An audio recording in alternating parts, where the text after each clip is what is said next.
विघ्न हरण मंगल करण श्री गणपति महाराज।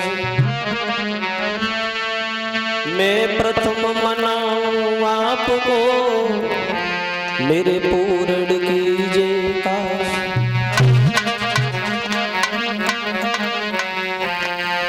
कौशलेश मिथिलेश्वरी और सिद्ध करेंगे काम।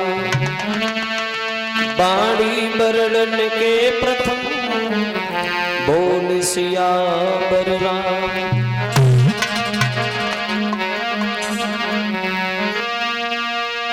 तो श्री राधा माधव तुम्हें हम नमन करें हरिवार।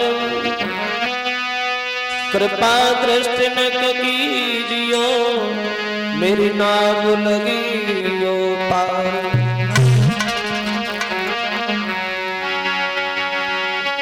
तो महावीर अंजन सुवन, मैं धरे आपको ध्यान। पवन पुत्र हनुमान को सुकोटि कोटि प्रणाम। तो मात मनाऊं सरस्वती और गौरी पुत्र गणेश। कृपा दृष्टि न कीजियो, मेरे पूज्य गुरु ब्रजेश। दीन बंधु दया निधि, हे प्रभु न्यायाधीश। तुम सदा सहायक दीन के, मैं तुम्हें नवाऊं शीश। बोलिए सच्चिदानंद भगवान की।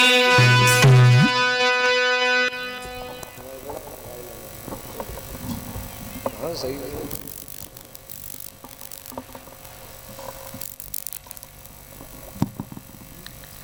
आदरणीय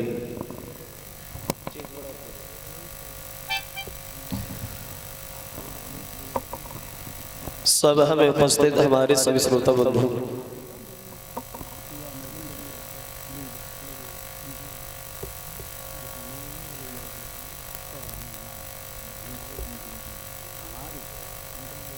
आज भगवान की पावन कथा को सुनते हुए जो ये दूसरा दिन है, भगवान की पावन कथा श्रवण कराते हुए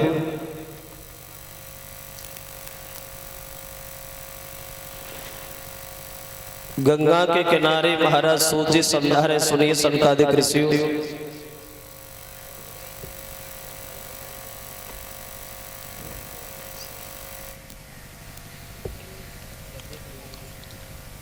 ये भगवान की कथा एक ऐसी कथा है,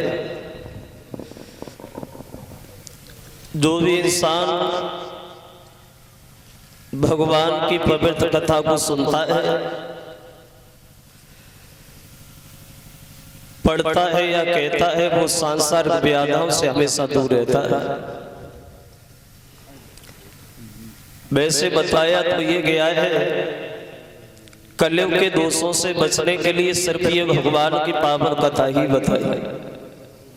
जो भी भक्त भगवान की कथा को सुनते हैं, पढ़ते हैं या कहते हैं, कलयुग अपना असर लोगों के ऊपर कभी नहीं पहुंचा पाता। क्योंकि भगवान की ये कथा श्रवण करने से गोकुल के भाई धुंधकारी को मोक्ष मिला, और भगवान के ये कथा श्रवण करने से ज्ञान और वैराग्य जवान हुए, और भगवान की ये कथा श्रवण करने से महाराज परीक्षित को भी मोक्ष की प्राप्ति हुई। तो बड़े सौभाग्य की बात कि आपके इस पवित्र गांव में, पवित्र जगह पे ये भगवान की कथा का आयोजन जो चल रहा है, और बहुत समय हो गया उसके बाद आज हम आए हैं। लगभग 13-14 सालें तो हो ही गई होगी। तो बड़ा सौभाग्य हमारा जो आप लोगों के फिर दोबारा दर्शन हुए, और यहाँ तो हमारा घर है, अपने लोग हैं सब। तो बड़ी किस्मत वाली बात है जो हम दोबारा आए और आपके दर्शन हुए हैं। वैसे नवदा भक्ति में गोस्वामी तुलसीदास ये कहते हैं ये भगवान की कथा, ये कौन से तरह की भक्ति। तो बाबा तुलसीदास जी ने ये बताया ये भगवान की कथा जो है ये दूसरे तरह की भक्ति है। बोले पहली भक्ति क्या है? जवाब दिया पहली भक्ति वो है जो संतों का आदर करना, संतों का सम्मान करना। और दूसरे तरह की भक्ति यही बताई जो भगवान के चरित्रों का वर्णन सुनना। बाबा तुलसीदास ये कहते हैं रामायण में, और उन्होंने एक पुस्तक और बोले कि प्रथम भक्ति और संतन कर संगा और दूसरे रति मम कथा प्रसंगा।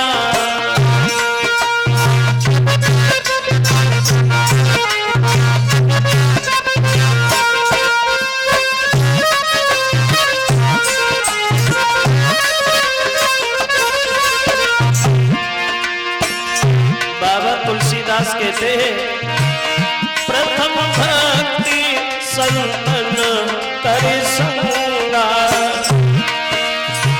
दूसरी रति मम कथा प्रसंगा।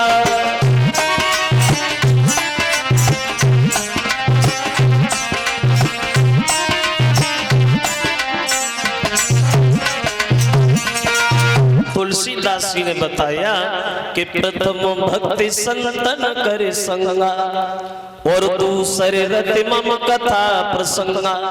पहली भक्ति संतों का आदर सम्मान करो, अपने से बड़े का सत्कार करना।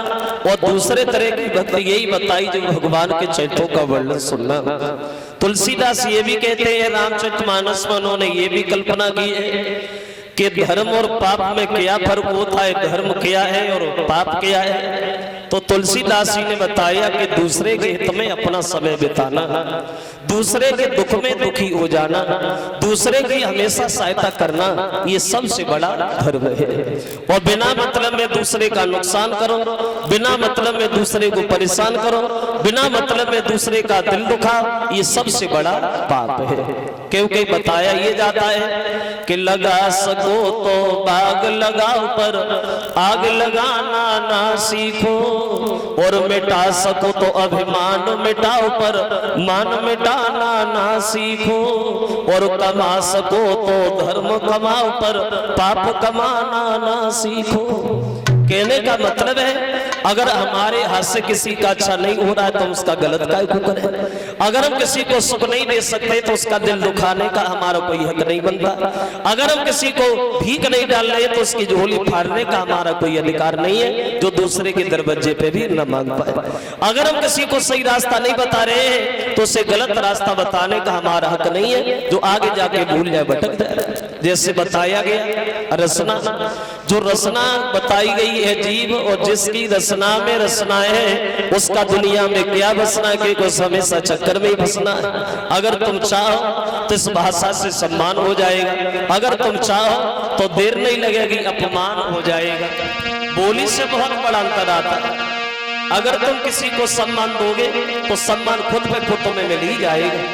एक कवि कल्पना करता है, कहती है और पिंजरा में पाली जाती है,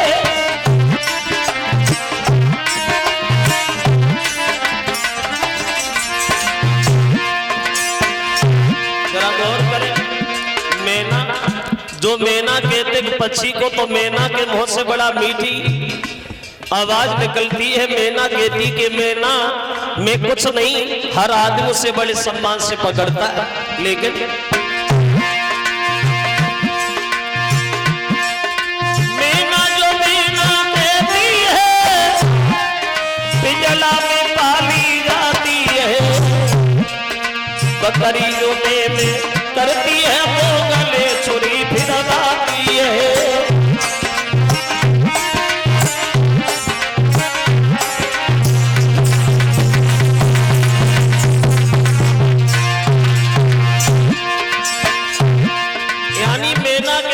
मैना दुनिया में कुछ नहीं, हर आदमी से बड़े सम्मान से पकड़ता है, लेकिन बकरी के मुंह से घमंड भरा शब्द ये निकलता है कि मैं किसी नहीं रही दुनिया में।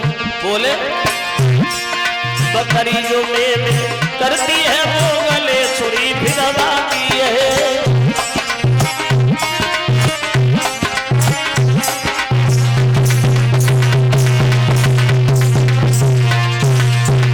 इसलिए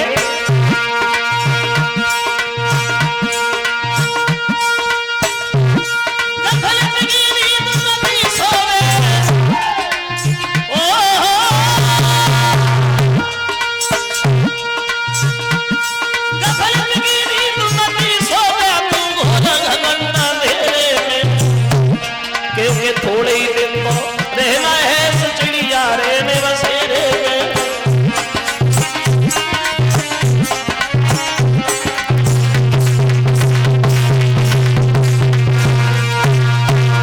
कहने का मतलब है भक्तों, तो आप देखे थोड़ी देर प्रसंग जहां चल रहा था भगवान की पावन कथा का। द्वापर युग के अंतिम चरण में कुरुक्षेत्र के मैदान में 18 दिन में महाभारत के युद्ध में 18 छोड़ी सेना समाप्त हो गई। विनाश हुआ कौरवों के राजा दुर्योधन का।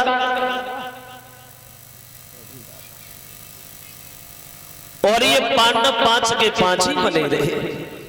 और देखो वैसे एक कवि ये कल्पना करता है कि विनाश उन्हीं का हुआ करता है जो दूसरे का हमेशा विनाश चाहते थे। गड्ढा में वही लोग गिरते हैं जो दूसरे को धकेलना चाहते हैं। तो विनाश दुर्योधन का पांडव 5 के 5 ही बने रहे।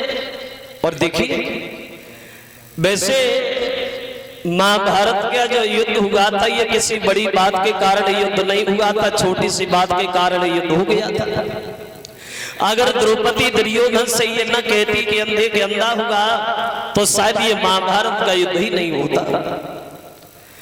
जब द्रौपदी ने दुर्योधन से ये कहा कि अंधे के अंधा होगा तो ये बात दुर्योधन को खटक गई। और मामा शकुनी से जाके बोला है अब तो हमारे दिल में तब तसल्ली आएगी मामा जब मैं इस द्रौपदी का अपमान करे। जुआ खेला गया, मामा शकुनी की चाल रही है मां। यहां तक पांडव लोग अपना सब कुछ हार गए, राजपाट धन दौलत सब कुछ दांव पे लगा दिया। जो कुछ नहीं बचा था द्रौपदी को भी दांव पे लगा दिया। दुशासन गया है द्रौपदी को घसीटता हुआ और दरबार के बीच में जाके खड़ा कर दिया। तो दुर्योधन ने द्रौपदी से कहा कि द्रौपदी सुनो, यहाँ अंधों की सभा लगी, यहाँ तो सब अंधे वाले, तुम्हें आंखों वाली, ये वस्त्र उतारो वो हमारी जंघा पे नग्न होकर के बैठो। तो द्रौपदी इधर उधर निहार रही है लेकिन कोई कुछ नहीं बोल रहा। अंत में भगवान कन्हैया का ध्यान करती हुई द्रौपदी भगवान से बोली है श्याम अब तुम्हारे अलावा मेरा कोई नहीं है। और वो द्रौपदी कहती है भगवान से ये खींचे तन से सारी और सभा देखती है सारी और सारी खिंची जो सारी और जाए लोग की लाज सारी सारी खिंची जो सारी जाए लोग की लाज सारी।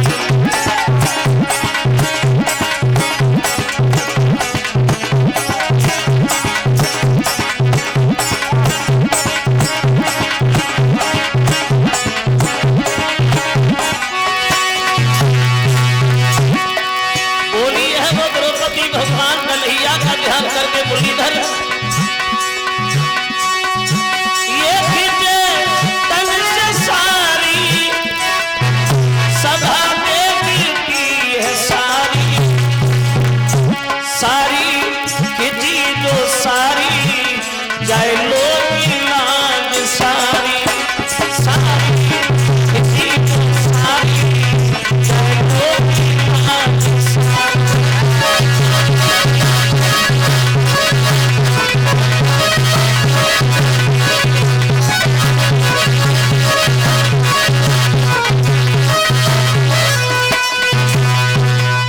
भगवान कन्हैया से जिस बंधुओं तनिक देर नहीं की, भगवान भाग खड़े हुए अपनी बहन की लाज बचाने के लिए। वहां दूसरा संसारी को खींच रहा है दरबार के बीच, लेकिन द्रौपदी को बजदरीन नहीं कर सका।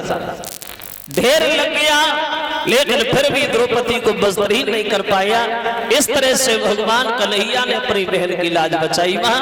और यही छोटी सी बात इतना बड़ा विवाद बना तो जो महाभारत जैसा युद्ध छिड़ गया। सगे चचेरे भाइयों में जानी दुश्मन एक दूसरे के बने गए, लाशों के अम्माल लग गए कुरुक्षेत्र के मैदान में। विनाश हुआ दुर्योधन का, और ये पांडव जो है वो 5 के 5 ही बने रहे। सारे भाई जिस समय दुर्योधन के मारे गए, अकेला दुर्योधन बचा है, लेकिन दुर्योधन के दिल में फिर भी कोई तसल्ली नहीं।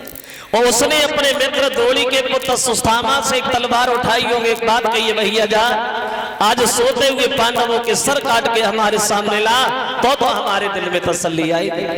चला है वो अश्वत्थामा पांडवों का वध करने जिस समय रात में, तो भगवान कन्हैया ने देखा ये तो उल्टा काम हो रहा है। हमने द्रौपदी को ये वचन दिया कि जब तक हम रहेंगे तब तक तुम्हें स्वागत देखना चाहेंगे, अगर ये पांडव मर गए तो ये मेरा वचन गलत हो जाएगा। तो कन्हैया वहां एक अपनी चाल चले हैं, जहां पांडव सो रहे हैं तो पांडवों वाले डेरों पे पांडवों के बच्चों को लिटा दिया, और बच्चों वाले डेरों पे पांडवों को लिटा दिया। नहीं समझ पाए सुस्थामा देरी रात, और वो पांडवों के धोखा में पांडवों के बच्चों को ही सर काट के चला गया। सुबह जब हुआ, द्रौपदी गई है अपने पतियों के दर्शन करने, तो क्या देखा, पति तो नहीं है लेकिन बच्चों की लाशें पड़ी। श्याम सुंदर अर्जुन जब गए हैं तो अर्जुन से ये दृश्य नहीं देखा गया।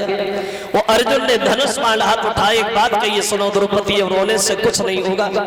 हम तुम्हारे बच्चे तो वापस नहीं कर पाएंगे, लेकिन एक वचन हम तुम्हें जरूर देते हैं द्रौपदी, ये शाम तब वापस लौट के आई जब उस कमीन को तुम्हारे सामने खड़ा कर देंगे जिसने हमारे बच्चों को मारा। अगर मैंने शाम तक ऐसा न किया तो आज के बाद ये धनुष मान कभी नहीं उठाएंगे, और जीवन में लौट करके तुम्हें अपना मोह ही नहीं दिखाएगा। जब ये कहा कि धनुष मान नहीं उठाएंगे तो कन्हैया हंसने लगे, बोले क्यों अर्जुन, प्रण तो बहुत जल्दी खींच लेते हो। तो अर्जुन बोले प्रभु हमारे पास क्या, सब तुम्हारे ऊपर तो है। तो बोले ठीक। अब कन्हैया की सहायता रही वहां, और अर्जुन ने अश्वत्थामा को पकड़ा और द्रौपदी के सामने जाकर खड़ा किया। और एक बात कही, द्रौपदी सुनो, ये वही कमीन है जिसने हमारे बच्चों को मारा।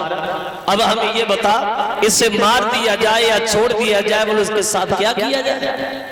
जब ये कहा कि मार दिया जाए या छोड़ दिया जाए, बोलो क्या किया जाए। तो द्रौपदी दोनों हाथ जोड़ के कहती है, महाराज सुनो, इसके मरने से और न मरने से हमारे बच्चे तो वापस नहीं होंगे। भगवान एक काम करो, हम अपने बच्चों का मोह छोड़ रहे, एक अनाथ ब्राह्मण के प्राणों की भीख मांग रहे, आप इसे मारो नहीं, इसे जीवन दान दे करके छोड़ दो।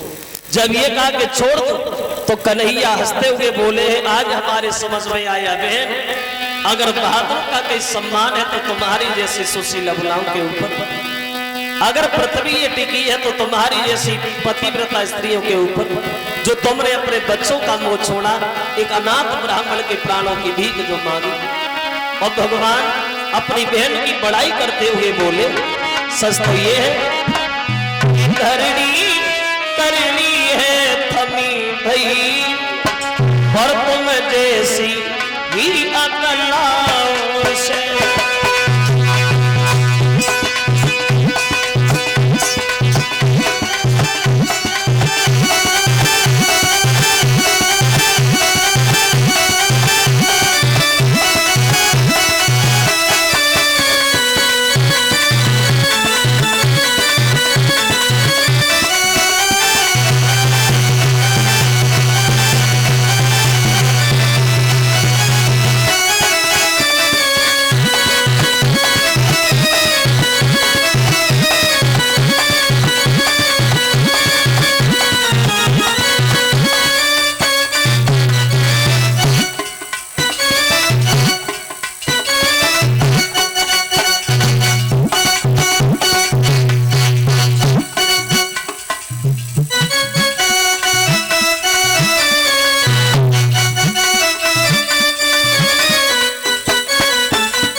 अगर पृथ्वी टिकी है तो तुम्हारी जैसी महिलाओं के ऊपर जो तुमने अपने बच्चों का मुंह छोड़ा, एक ब्राह्मण के प्राणों की भीख मांगा। और कहते हैं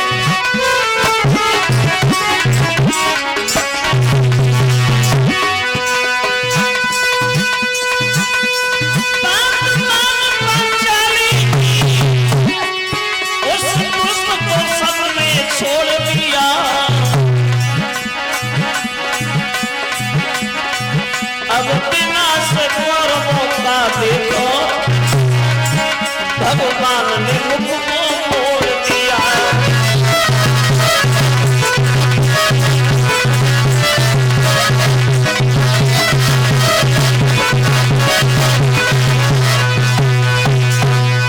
कहने का मतलब है भक्तजनों, उन पांडवों ने उस अश्वत्थामा को मारा नहीं, उसे अपमानित करके और उसे छोड़ दिया।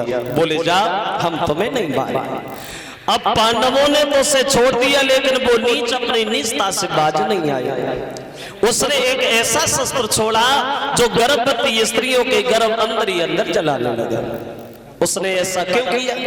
देखो, उसने ऐसा इसलिए किया क्योंकि चक्रव्यूह मारे गए थे और तब उनकी पत्नी उत्तरा जो थी वो गर्भवती थी। तो उन पांडवों के वंश को नष्ट करने के लिए, पांडवों का वंश वीरान करने के लिए उसने वो बाण चलाया।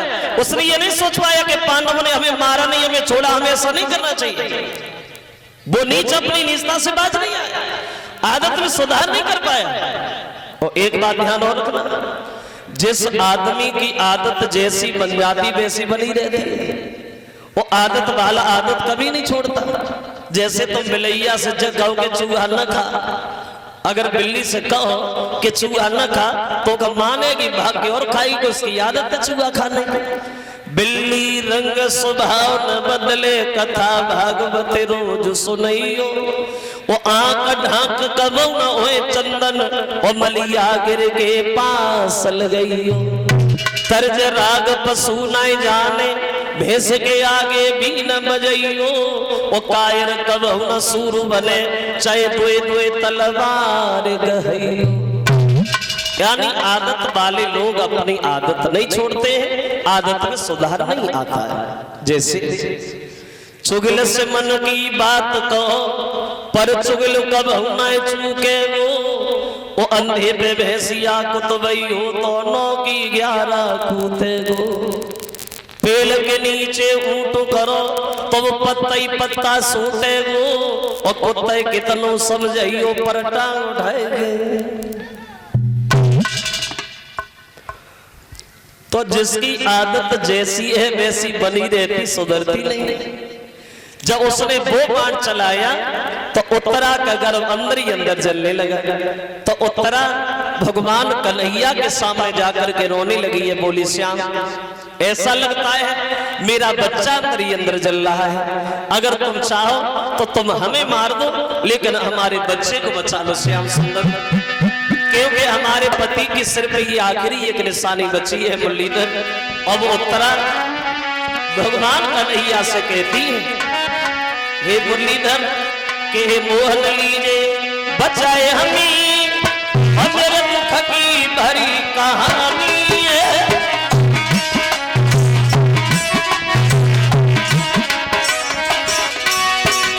बोली हे मोहन लीजे बचाए हमें, मेरे दुख की भरी कहानी है। लेकिन से कहे अपने मन की, मेरे पति की यही निशानी है।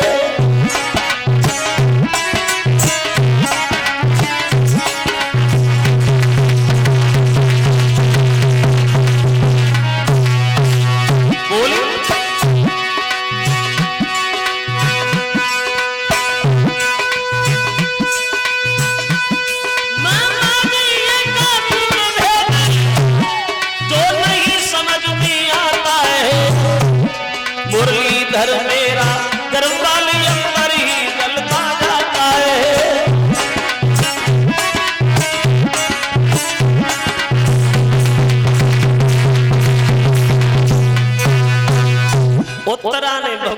कन्हैया से कहा, अगर आपकी इच्छा है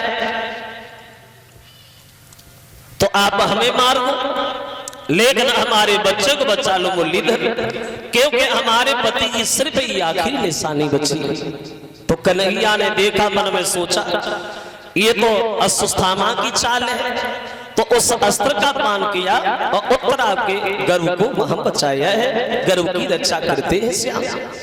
अब धीरे धीरे समय व्यतीत होता चला गया दोस्तों।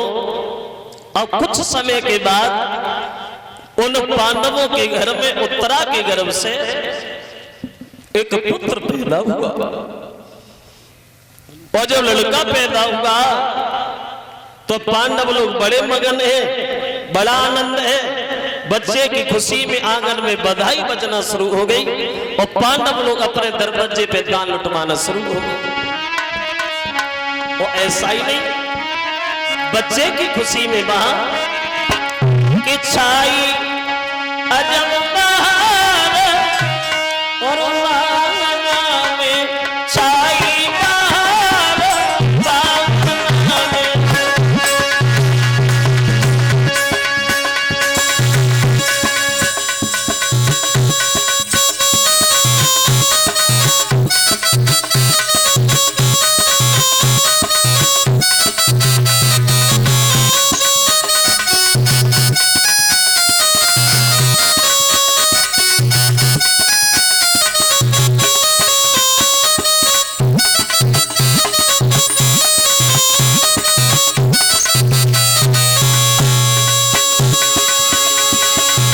बधाई बज रही है पांडवों के यहाँ, बड़ा आनंद आ रहा है। उनके घर में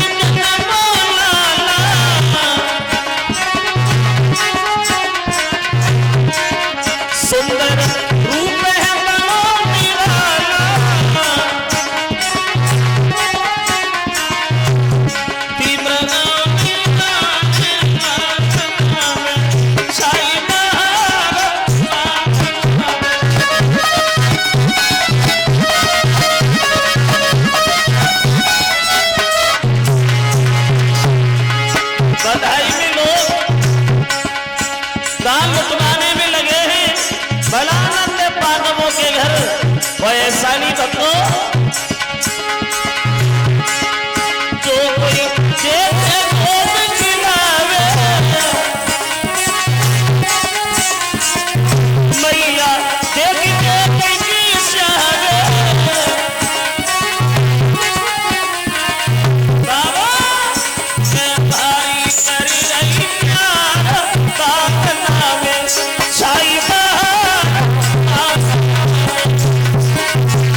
पांडवों के घर।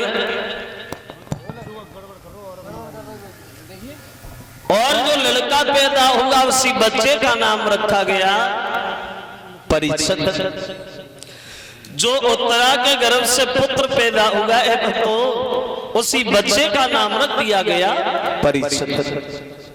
और ये परीक्षित महाराज जब थोड़े समझदार हुए हैं, बड़े हुए, तो सबसे पहले ये गुरु धन्वंतर के यहाँ विद्या अध्ययन करने के लिए चले गए। अब परीक्षित जब धन्वंतर के यहाँ विद्या सीखने चले गए तो परीक्षित का विवाह कैसे हुआ, इनकी शादी कैसे हुई। तो देखो परीक्षित के विवाह के बारे में विद्वान ये कल्पना करता है कि परीक्षित की शादी जो हुई थी, ये परीक्षित जी पैदा भी नहीं हुए तो उससे पहले इनकी शादी पक्की हो गई थी। परीक्षित का जन्म भी नहीं हुआ तो उससे पहले इनकी शादी तय हो गई थी। जन्म होने से पहले रिश्ता पक्का हो गया था। ऐसा कैसे हो गया, बहुत जल्दी में आपको बताएं। ऐसा इसलिए हो गया, एक बार महाराज बासुक का दरबार लगा हुआ है, बड़े बड़े बहादुर बैसे हैं बासुक के दरबार। गले का गीत गा रही है, अप्सराएं मां नाच रही हैं, और उन्हीं बादशाह के दरबार में अकस्मात अर्जुन जी का आना हो गया। और जो अर्जुन को बादशाह ने देखा तो बड़ा सम्मान किया, बोले आप पार्थ भैया बैठो। अब अर्जुन ने जब बादशाह की सभा निहारी है तो बादशाह की सभा कैसी सजी है वहां। एक कवि कल्पना करता है बादशाह की जो सभा लगी है वहां, बादशाह की सभा, अरे शोभा तो सवाई है, वो बादशाह के दरबार में, अरे शोभा तो सवाई है, बस सभा की शोभा गई हमारी होगा।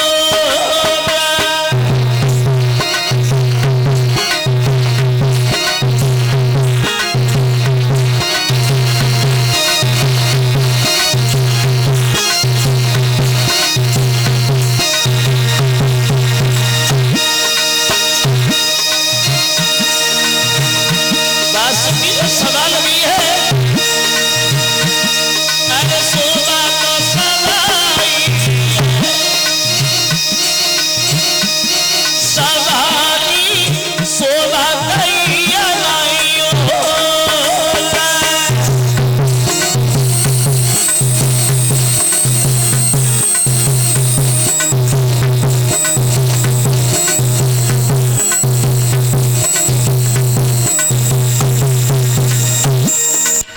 बादशाह की जो सभा लगी है वहां